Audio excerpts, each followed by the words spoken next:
আসসালামু আলাইকুম রহমতুল্লাহি ওয়া প্রিয় দর্শক, 30 দিনের সহজ কোরআন শিক্ষা কোর্সের আজকে সপ্তম দিন। প্রিয় দর্শক, ধারাবাহিকভাবে আপনাদেরকে গত পর্ব শেখানো হয়েছিল তাসদিদ কাকে বলে এবং তাসদিদ পড়ার নিয়ম কি, তাসদিদ আসলে কিভাবে সহি শুদ্ধভাবে পড়তে হয় সেটি আমি গত পর্বে আপনাদেরকে শিখিয়েছি। আশা করি আজকে আমি আপনাদেরকে শেখাবো ওয়াজিব গুন্না কাকে বলে এবং ওয়াজিব গুন্না আসলে আমরা কিভাবে উচ্চারণ করব, কিভাবে সহি শুদ্ধভাবে পড়ব সেটি আজকে আমি আপনাদেরকে শিখিয়ে দিব।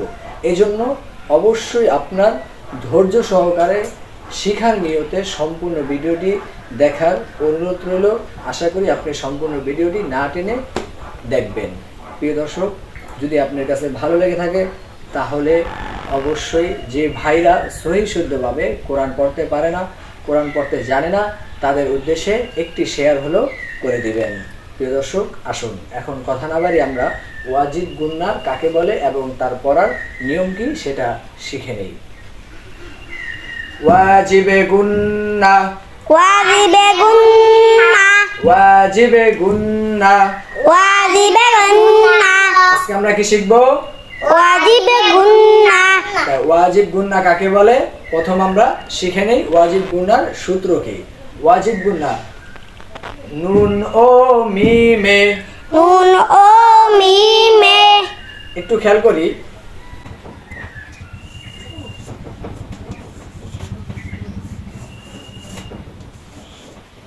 নুন ও মিমে, নুন ও মিমে, নুন ও মিমে।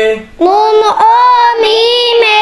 তাসদীদ হইলে, তাসদীদ হইলে ওয়াজিবে গুন্না। ওয়াজিবে গুন্না। ওয়াজিব গুন্না কাকে বলে? নুন ও মিমে, নুন ও মিমে। তাসদীদ হইলে, তাসদীদ হইলে ওয়াজিবে গুন্না। ওয়াজিবে গুন্না। তাহলে ওয়াজিব গুন্না বলে নুন ও মিমে তাসদীদ হইলে ওয়াজিবে গুন্না। ওয়াজিবে গুন্না, ওয়াজিব গুন্না হইলে গুন্না করিয়া পড়িতে হয়। যেরকম আলিফ নুন জবর আন, আলিফ নুন জবর আন। গুন্না করো। আলিফ নুন জবর আন, আলিফ নুন জবর আন। নুন জবর না, নুন জবর না। তাহলে আন্না। আন্না। ওয়াজিবে গুন্না। ওয়াজিবে গুন্না। এখন আমরা শিখলাম নুন দিয়ে, তো তাহলে এখন আমরা মিম, মিমের উপর তাসদীদ আসলে ওয়াজিব গুন্না, তো মিমের উপর তাসদীদ আসলে গুন্না কিভাবে করে পড়তে হয় এখন আমি সেটা আপনাদেরকে শিখাবো। যেমন সকলে দেখে থাকেন, ব্ল্যাকবোর্ড তাকান। আলিফ মিম জবর আম, আলিফ মিম জবর আম। আলিফ মিম জবর আম। আলিফ মিম জবর আম। মিম জবর মা, মিম জবর মা। আম্মা। আম্মা। আন্না, আন্না। আম্মা। আম্মা। দর্শক, এতক্ষণ আমরা শিখলাম তাহলে নুনের উপর এবং মিমের উপর তাসদীদ আসলে কিভাবে পড়তে হয়। আলিফ, আলিফ দ্বারা যদি এখানে আলিফ বাদে 29 হরফের আলিফ বা তা ইয়া পর্যন্ত যে কোনো হরফ আসে তাহলে একই নিয়মে একই পদ্ধতিতে আপনারা খেয়াল করে এটা উচ্চারণ করবেন। আমি আপনাদেরকে একটি দেখিয়ে দিতেছি, আপনারা খেয়াল করেন। যেরকম এখানে যদি আপনি মনে করেন যে একটা লাম আসে তাহলে কিভাবে উচ্চারণ করবেন? লাম নুন জবর লান, লাম নুন জবর লান। নুন জবর না, নুন জবর না। লান না। লান্না।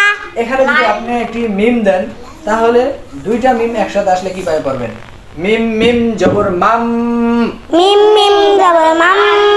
মিম জবর মা, মিম জবর মা। মাম্মা। মাম্মা। ঠিক এইভাবে 29 হরফে যে কোনো হরফ আসলে আপনি নিয়ম ঠিক রেখে ওয়াজিব গুন্নার সূত্র ঠিক রেখে আপনি উচ্চারণ করবেন, ইনশাআল্লাহ আপনার কোনো উচ্চারণে ভুল হবে না। প্রিয় দর্শক, আজকের ভিডিও এই পর্যন্তই। আশা করি ওয়াজিব গুন্নাটি আপনি আপনাদেরকে সহি শুদ্ধভাবে কিভাবে পড়তে হয় সেটি শিখাইতে পেরেছি। অবশ্যই পরবর্তী পর্বের ভিডিও পেতে আমার চ্যানেলটি সাবস্ক্রাইব করে রাখুন, ফলো করে রাখুন এবং ভালোবেসে অবশ্যই আপনি একটি লাইক কমেন্ট শেয়ার করে দিবেন। সুস্থ থাকুন, ভালো থাকুন। আল্লাহ হাফেজ। আসসালামু আলাইকুম ওয়া রাহমাতুল্লাহি ওয়া বারাকাতুহু।